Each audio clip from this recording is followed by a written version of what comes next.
بے شمار درود و سلام امام الانبیاء خاتم النبیین سید الاولین والآخرین سید ولد آدم محمد الرسول اللہ صلی اللہ علیہ وسلم کے ذات اقدس پر، جو ہمارا رہنما ہے، لیڈر ہے، اسوہ ہے، قدوہ ہے، مثال ہے، آئیڈیل ہے، رول ماڈل، اور محمد الرسول اللہ صلی اللہ علیہ وسلم کی پیروی میں ہی نجات ہے۔ معزز سامعین کرام، رمضان کا مہینہ کچھ دنوں میں انٹری کرنے والا ہے، جو بہت عظمت والا مہینہ ہے، بہت فضیلت والا مہینہ ہے، عزتوں والا مہینہ ہے، رحم اور تراحم والا مہینہ ہے، خیر اور ثواب کا مہینہ ہے، برکات کا مہینہ ہے، مغفرت کا مہینہ ہے۔ گویا کہ ایسا مہینہ ہے کہ مجموعہ خیرات ہے، مجموعہ حسنات ہے۔ جو بھی ثواب کا عمل ہے وہ اس رمضان نے اپنے اندر سمیٹ لیا، اور وہ قرآن کا مہینہ ہے۔ شہر رمضان الذی انزل فیہ القرآن، ماہ مبارک رمضان کا مہینہ وہ مہینہ ہے جس میں قرآن کا نزول ہوا۔ ھدی للناس، اور وہ کتاب، وہ قرآن جو ھدی للناس ہے، لوگوں کے لیے ہدایت ہے۔ بابرکت کتاب، بابرکت مہینے میں اللہ تبارک و تعالی نے نازل فرمایا۔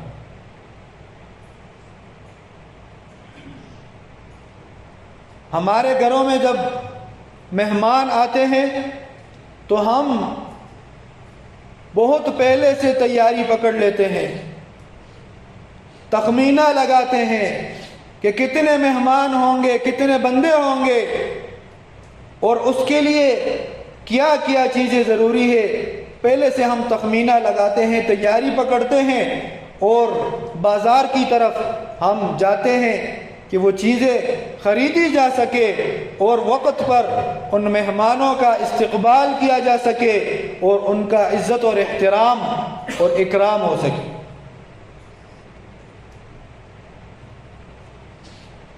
اور پھر مہمان جتنا بڑا ہوتا ہے، جتنا عہدے والا ہوتا ہے، اتنا پھر ہماری تیاریوں میں اضافہ نظر آتا ہے۔ لیکن رمضان کا مبارک مہینہ وہ ایسا مہمان ہے کہ اس مہمان جیسا کوئی مہمان ہی نہیں۔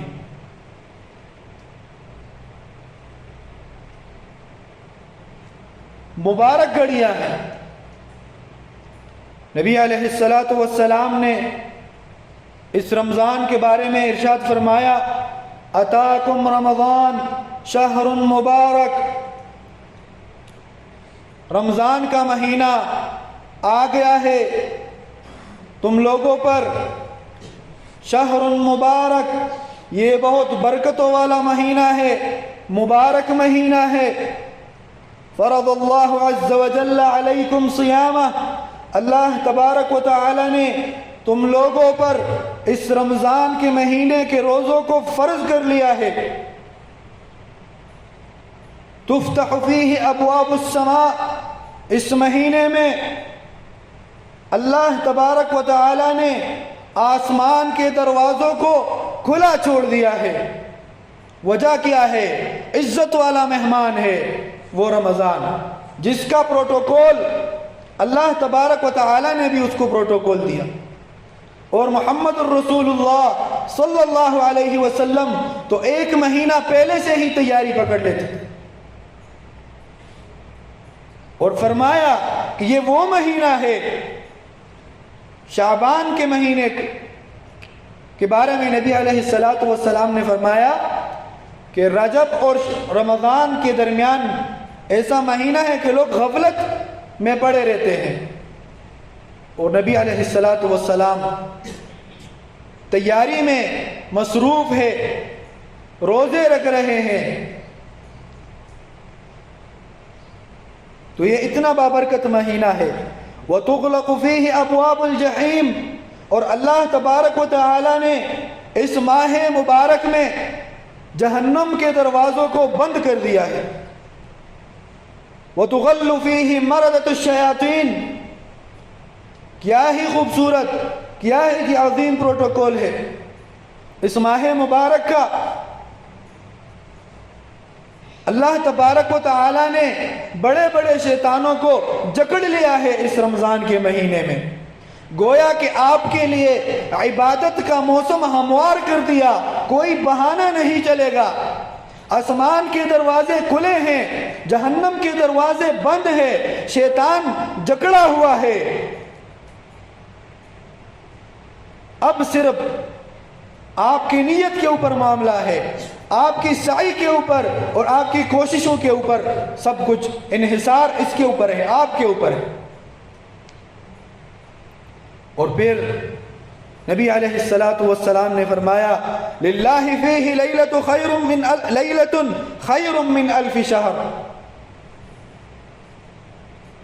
اس مہینے میں ایسی رات ہے کہ وہ 1000 مہینوں سے بہتر ہے. من حرم خیرہا فقد حرم، اور جو بھی شخص اس رات کی خیر سے محروم ہوا وہ حقیقت میں ہی محروم ہوا، وہ حقیقی معنوں میں محروم ہے، وہ ہر چیز سے محروم.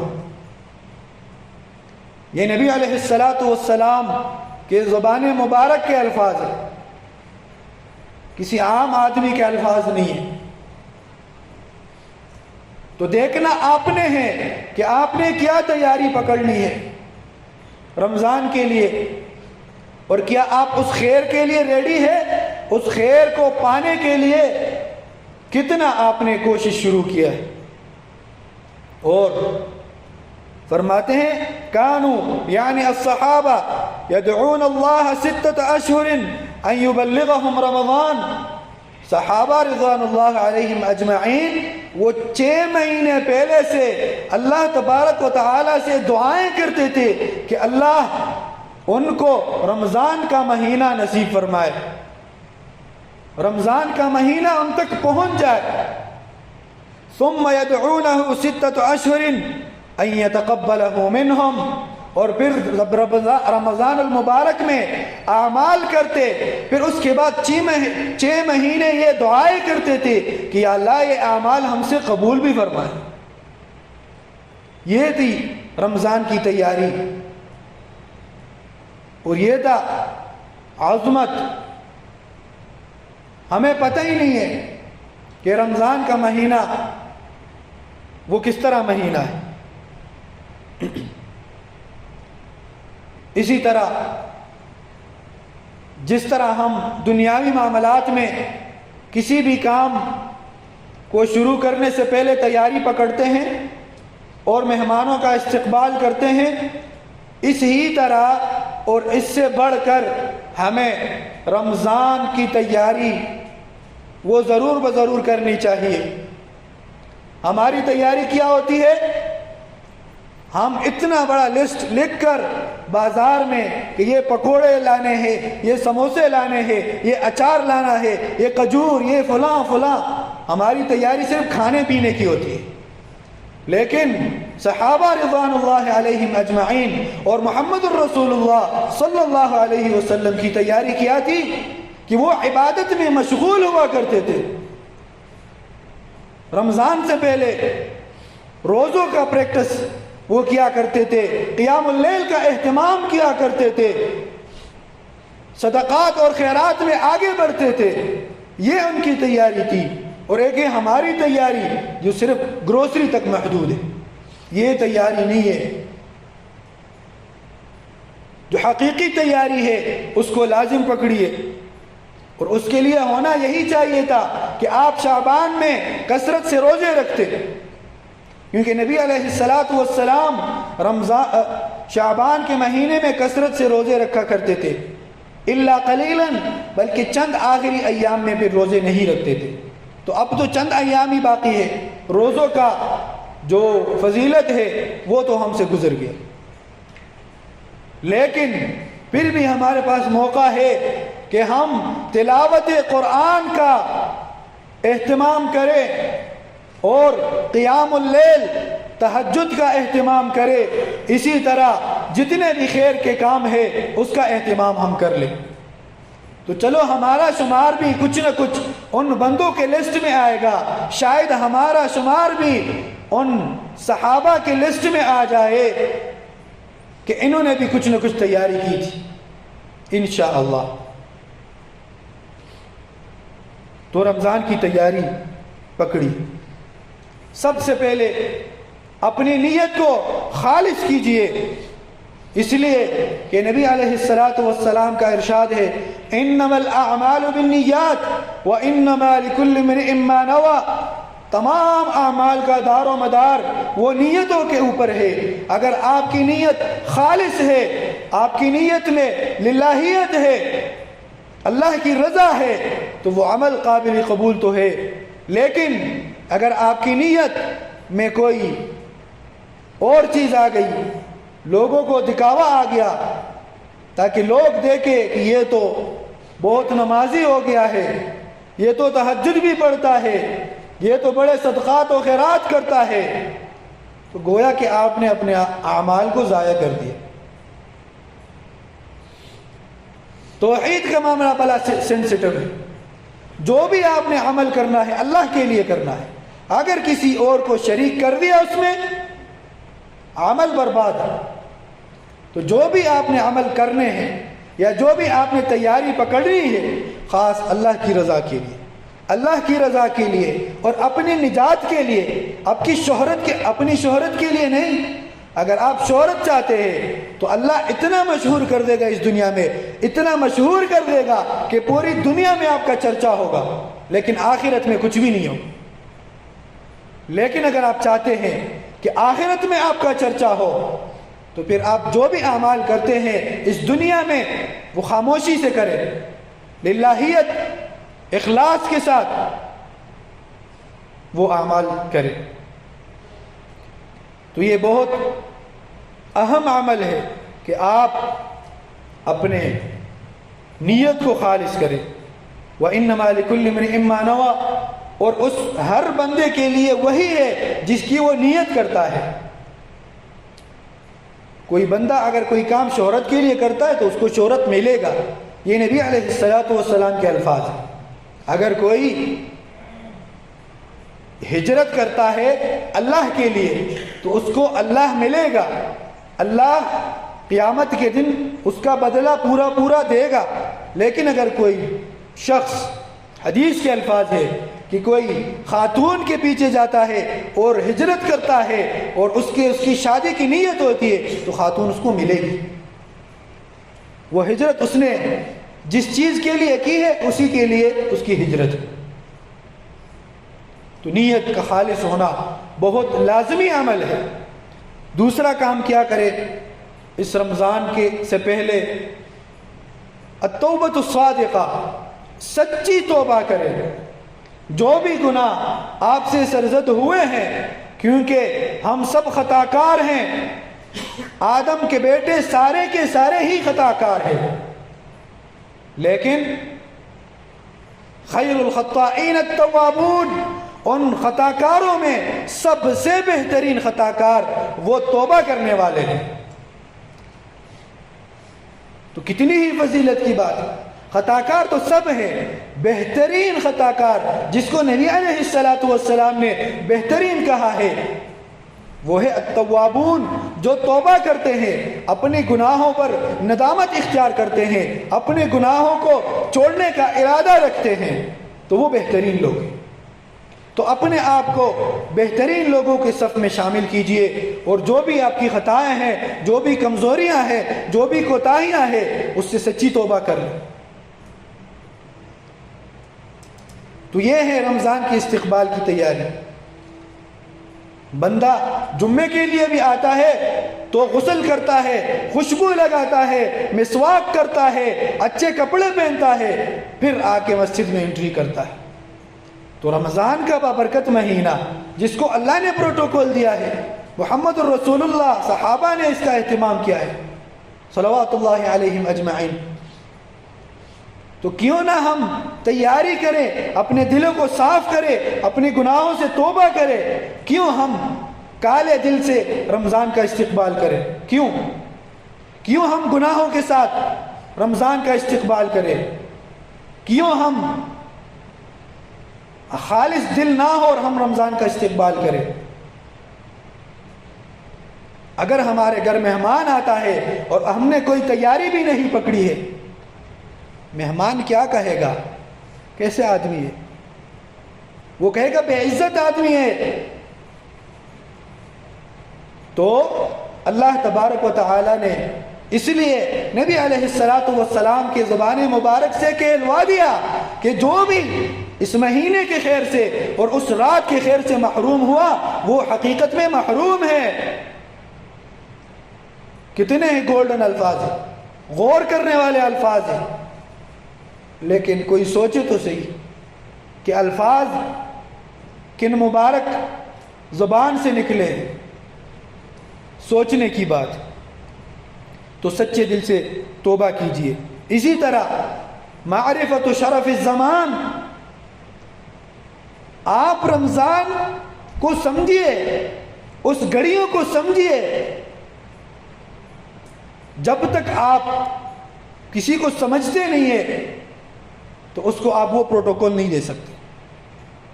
اب کوئی عام آدمی آپ کے گھر میں آتا ہے، کوئی پروٹوکول نہیں ہوتا، ملتے ہیں وہاں سے چلا جاتا ہے۔ لیکن اگر آپ کو پتہ چلے کہ یہ آدمی جو ابھی آنے والا ہے وہ پرائم منسٹر ہے یا فلاں اور فلاں اور فلاں ہے، کتنی تیاری ہوگی؟ ہوٹل بک کریں گے، بڑی بڑی جو ہے کرسیوں کا اور سجاوٹ اور بناوٹ کا آپ اہتمام کریں گے، کیونکہ آپ کو پتہ چلا اس بندے کی معرفت آپ کے دل میں آئی۔ تو رمضان کی معرفت کو سمجھیے کہ وہ کوئی چھوٹا مہینہ نہیں ہے، کوئی عام گھڑیاں نہیں ہے۔ تفصیل میں ہم نہیں جا سکتے، باقی خطبوں میں شیوخ حضرات آپ کو بتائیں گے کہ کتنی قیمتی گھڑیاں ہیں۔ ہر روز اللہ تبارک و تعالی گردنیں آزاد فرماتے ہیں، افطار کے ٹائم پہ دعائیں اس میں قبول ہوتی ہے، جنت میں داخلہ کنفرم ہو جاتا ہے، جہنم سے آزادی ملتی ہے۔ اتنی بہترین گھڑیاں ہیں۔ تو جب تک رمضان کی معرفت دل میں نہیں ہے تو آپ اس طرح اعمال نہیں کر سکتے، رمضان کا اس طرح استقبال نہیں کر سکتے۔ اسی طرح التقلل من الطعام، رمضان کے آنے سے پہلے اپنے کھانے پینے تھوڑے سے کم کر دیجیے، رمضان کی تیاری کی نیت سے، تاکہ معدہ بھی تھوڑا سا ریسٹ کرے اور تھوڑا سا عادی ہو۔ تو یہ بھی رمضان کی تیاریوں میں سے ایک تیاری ہے۔ اور اسی طرح تعلم احکام فقہ الصیام، روزے کے جو احکام ہے، جو فقہ ہے روزے کا کہ کس طرح روزہ رکھنا ہے، کب رکھنا ہے، کب افطار کرنی ہے، کس سے روزہ ٹوٹتا ہے، کس سے مکروہ ہو جاتا ہے، اس چیز کو بھی ذرا دیکھ لیں۔ یہ شریعت، یہ اللہ تبارک و تعالی نے ہمیں تو واقعی مفت میں عطا کیا، لیکن جو لوگ اسٹڈی کر کے اس کے بارے میں پڑھ کر آئے ہیں ان کو پتہ ہے کہ یہ کتنی بڑی نعمت ہے۔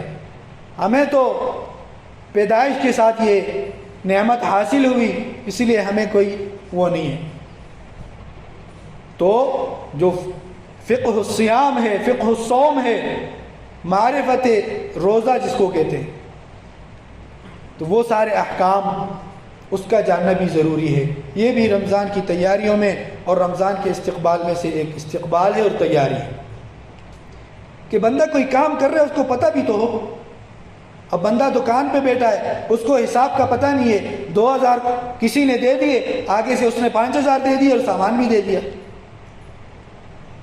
دنیاوی چیزوں میں تو ہم دیکھتے ہیں نا اس چیز کو، ہم بھوکے بھی رہتے ہیں اگر رمضان میں، اور ایسے کام ہم سے سرزد ہوئے کہ ہمارا روزہ ہی نہیں ہے، تو اس بھوک کا کیا فائدہ، اس روزے کا کیا فائدہ؟ تو یہ جو احکام ہے یہ جاننا ضروری ہے۔ اسی طرح اپنے نفس کو تیاری میں لگا دو، اس کو عادت ڈالو۔ روزے کے چانس تو اب نہیں ہو سکتے کیونکہ آخری گھڑیاں ہیں، تو قیام کا رات میں 2 رکعت سے سٹارٹ لے، آج سے